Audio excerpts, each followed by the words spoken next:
Sementara itu pemirsa, sampai September 2023, BPBD Kota Prabu Muli telah melakukan pemadaman sebanyak 24 titik api yang tersebar di sejumlah wilayah Kota Prabu Muli. Izin Kemendan melaporkan terjadi kebakaran hutan di lokasi.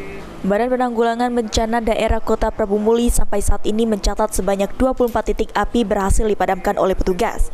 24 titik tersebut tersebar di 4 kecamatan, yakni Rambang Kapak Tengah, Prabu Muli Barat, Timur, dan Cambai. Menurut Kepala BPBD Kota Prabu Muli Sriono, kasus kebakaran lahan terjadi merata di 4 kecamatan dengan area yang terbakar mencapai 1 hektar bahkan lebih. Pihaknya belum bisa memastikan penyebab kebakaran lahan apakah disengaja atau tidak. Hal itu dikarenakan BPBD hanya menerima laporan dari Babinsa, Babinkamtibnas, Timnas, dan juga masyarakat.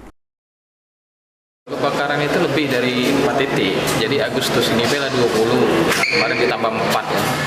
Jadi 20. Kalau penyebabnya kita belum bisa memastikan oleh apa ya. Itu 20 titik itu di daerah mana juga? Tersebar di 4 kecamatan, RKT, Barat, Timur, Cambai.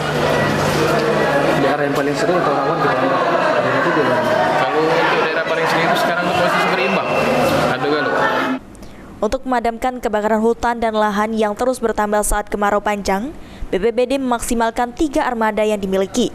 Namun demikian, apabila terjadi kebakaran dengan area yang cukup luas, pihaknya meminta pasokan air ke PDAM Tirta Prabu Jaya. Beni Firdaus, PAL TV.